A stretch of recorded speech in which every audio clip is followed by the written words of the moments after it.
Bonjour à tous et bienvenue sur ma chaîne. Je vous retrouve aujourd'hui pour une vidéo spéciale conseil d'écrivain puisque nous allons aujourd'hui discuter des bêta-lecteurs. Donc je vais essayer de voir avec vous à quoi ça sert de prendre des bêta-lecteurs et aussi, mais surtout, comment les choisir pour qu'ils vous apportent les conseils les plus optimaux pour votre manuscrit. Déjà, un bêta-lecteur, qu'est-ce que c'est ? Donc un bêta-lecteur, c'est une personne que vous choisissez pour lire votre livre une fois que vous l'avez terminé. Une fois que vous avez fini de l'écrire, que vous l'avez relu, que vous avez corrigé ce qui devait être corrigé, avant de l'envoyer aux maisons d'édition, vous le faites relire à des personnes que vous avez choisies. Et donc c'est ce qu'on appelle des bêta-lecteurs, des personnes qui vont vous donner leur avis sur votre manuscrit. Alors à quoi ça sert de choisir de prendre des bêta-lecteurs? Donc c'est vraiment quelque chose d'essentiel. C'est une étape à laquelle vous ne pouvez pas couper avant d'envoyer votre manuscrit aux maisons d'édition.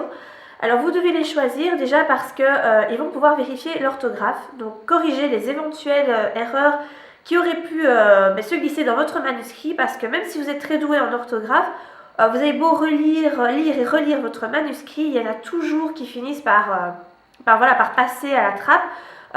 On a tellement le nez sur ce qu'on écrit que finalement il y a des fautes qu'on ne remarque pas. Donc faire lire votre manuscrit à des personnes extérieures permettra que eux ils repèrent certaines fautes et donc vous pourrez les corriger avant d'envoyer aux maisons d'édition. Les bêta-lecteurs pourront également vous donner leur avis objectif, donc vous dire si votre livre est cohérent ou pas, si d'après eux il a une chance d'être publié ou pas, si ce que vous avez écrit est suffisamment bon. Évidemment, ce sont des personnes qui ne sont pas professionnelles, donc il faut toujours bien tenir compte de ça. Néanmoins, ils peuvent quand même vous donner leur avis en vous disant s'ils trouvent que ça pourrait être publié, s'il y a une chance ou pas. Et enfin, le bêta-lecteur pourra vous déceler les problèmes de cohérence qu'il pourrait y avoir dans votre manuscrit. Parce que nous, quand on écrit, évidemment, on a l'idée en tête, on la visualise, on l'exprime par écrit, mais parfois, la façon dont on exprime notre idée n'est pas réellement la façon dont les autres l'aperçoivent. Donc le fait de faire lire votre manuscrit à une personne étrangère, vous pourrez voir si effectivement cette personne a bien compris ce que vous voulez retranscrire et donc elle pourra à ce niveau-là relever les problèmes de cohérence qu'il pourrait y avoir dans votre livre ou par exemple les problèmes de date ou les problèmes de chronologie, etc.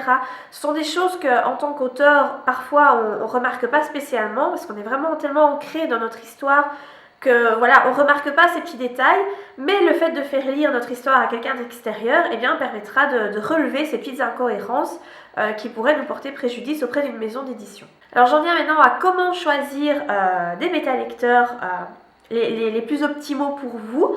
Alors moi, pour mon premier manuscrit, j'en avais choisi 3. J'avais choisi une de mes meilleures amies qui a le même âge que moi, qui a fait les mêmes études que moi et qui fait le même métier que moi, même si on ne travaille pas au même endroit. Et donc c'est une personne qui est très très douée en orthographe et qui est très intelligente et qui a un grand sens logique. Donc j'avais choisi elle. J'avais choisi une de mes collègues de travail. Donc c'est quelqu'un qui fait le même boulot que moi et qui écrit très très bien, qui a une très bonne orthographe et qui en plus lit exactement le même genre de livre que moi. Donc je savais qu'elle serait le public optimal pour mon manuscrit.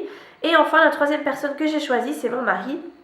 Parce que ça me semblait de toute façon normal de faire lire mon livre à mon mari. C'est la première personne qui devait le lire de toute façon. Mais en plus, au-delà de ça, mon mari est quelqu'un de très intelligent et qui a un très très grand sens logique, qui n'est pas du tout naïf et qui devine facilement les choses. Et je savais qu'il porterait un regard très objectif sur ce que j'écris et qu'il n'hésiterait pas à me dire si ce que j'avais écrit, c'était de la merde. Je sais qu'il me l'aurait dit de toute façon. Donc voilà, c'est très important pour moi d'avoir son avis. Donc voilà, moi j'ai choisi 3 personnes. Alors, je ne peux pas vous dire combien de personnes au juste vous devez prendre. Je dirais surtout qu'il y a certains talents que vous devez rechercher chez vos bêta-lecteurs. Moi, ces 3 personnes avaient tous les éléments dont j'avais besoin pour avoir une relecture optimale. Donc je n'ai pris que 3 personnes. Après, tout va dépendre des personnes que vous avez dans votre entourage. Et donc je vais voir avec vous quels sont ces fameux talents que vos bêta-lecteurs doivent absolument avoir. Premièrement, vous devez absolument prendre une personne qui est très douée en orthographe. Et quand je dis très douée, c'est vraiment très très douée. Donc comme je vous l'ai dit, moi j'ai pris 2 personnes qui sont très douées en orthographe, donc une de mes collègues et une de mes meilleures amies qui a fait les mêmes études que moi. Donc si jamais vous posez la question, j'ai fait un baccalauréat en secrétariat de direction, donc l'orthographe était un point essentiel pour réussir ces études-là. En gros, si vous ne savez pas écrire, vous ne pouvez pas être diplômé. Donc voilà, il faut vraiment être très très doué en orthographe, en syntaxe, en grammaire, en conjugaison, tout ce que vous voulez pour réussir ce genre d'études. Donc je savais que les deux personnes que j'avais choisies étaient très douées en orthographe et pourraient relever les erreurs que j'avais laissées passer. Parce qu'évidemment, j'ai bien relu mon manuscrit, il n'y avait plus beaucoup de fautes, mais il y en a toujours qui passent. Donc grâce à ces deux personnes, j'ai pu envoyer un manuscrit pratiquement sans faute d'orthographe aux maisons d'édition, et ça c'est quand même un très très bon point. Alors, il faut également que vous trouviez une personne qui lit le genre de littérature que vous écrivez. Voilà, moi j'écris... mon premier manuscrit c'était du new adulte érotique avec de la science-fiction. Il fallait que je trouve quelqu'un qui avait l'habitude de lire ce genre de livre pour qu'il puisse me dire si effectivement il était à la hauteur des autres livres du même style qu'elle est habituée à lire. Donc là, c'est plutôt ma collègue de travail qui a pu me donner son avis, puisqu'on lit exactement le même genre de bouquin. Donc elle a vraiment pu me dire si selon elle, mon livre avait sa place au même titre que les autres bouquins dans les librairies. Donc ça c'était un point très important. Après, mon mari lui ne lit pas du tout ce genre de livre, les histoires érotiques c'est pas du tout son truc, il aime pas ça. D'ailleurs il en avait jamais lu avant de lire ce que j'ai écrit et c'est franchement pas son truc. Mais c'était intéressant aussi d'avoir l'avis de quelqu'un qui n'est pas du tout coutumier de ce genre de littérature, parce qu'il a pu aussi me donner son avis, par exemple qu'il trouvait ça un peu trop vulgaire, etc.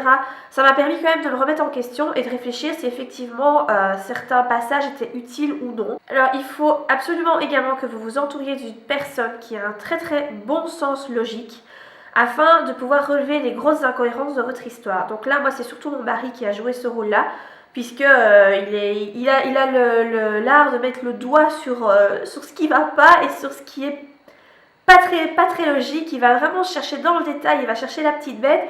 Parfois ça peut être très emmerdant, mais en même temps mais du coup ça permet de relever les petits soucis qu'il pourrait y avoir, et voilà, si quelqu'un se pose la question, mais ça me permet moi de combler cette question qu'on pourrait éventuellement se poser. Donc ça c'est vraiment très très utile, quelqu'un qui relève facilement les incohérences et qui par exemple, quelqu'un, quand vous regardez un film avec cette personne, il comprend la fin bien avant tout le monde. Et bien si vous avez quelqu'un comme ça dans votre entourage, profitez-en et faites-lui lire votre manuscrit. Ça permettra de voir si votre histoire se tient et si le poteau rose n'apparaît pas trop rapidement et n'est pas trop vite décelable dans votre histoire.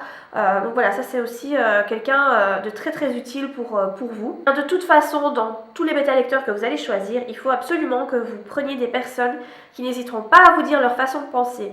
Donc vous, de votre côté, vous devez vous apprêter à entendre des critiques. Donc c'est pas toujours agréable, mais voilà.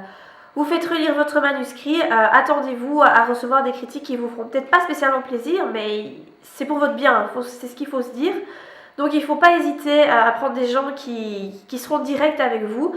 Moi c'était des personnes proches, mais je savais très bien qu'ils n'hésiteraient pas à me dire si ce que j'avais écrit c'était pourri complètement. Je savais que mon mari le ferait de toute façon, parce qu'il n'image pas ses mots même avec moi. Donc je comptais vraiment sur lui.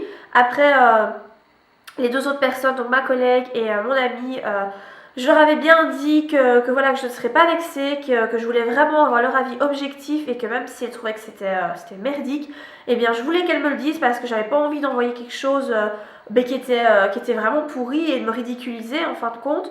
Donc j'attendais vraiment qu'elles me disent ce qu'elles en pensaient, et elles me l'ont dit vraiment en toute objectivité. Il y avait du bon, il y avait du moins bon dans mon manuscrit, donc j'ai refait certains passages. Voilà, j'ai modifié en fonction de ce qu'elles m'ont dit et de ce que mon mari m'a dit aussi également. Et voilà, il faut que vous soyez sûr que ces personnes-là n'hésiteront pas à vous dire ce qu'elles pensent. Voilà, et vous de votre côté, vous ne devez pas vous vexer si voilà. Évidemment, on s'attend toujours à ce qu'on nous dise ouais, c'est génial ce que tu as écrit, c'est super. Mais c'est pas toujours le cas. Parfois, on écrit des trucs qui sont pas spécialement bons, ou alors certains passages ne sont vraiment pas bons du tout, peut-être pas l'entièreté du livre, mais certains passages. Et il faut pouvoir entendre ça, entendre ces critiques qui sont constructives. Alors, il est peut-être aussi bon de s'entourer d'une personne qui s'y connaît dans le domaine dont traite le bouquin.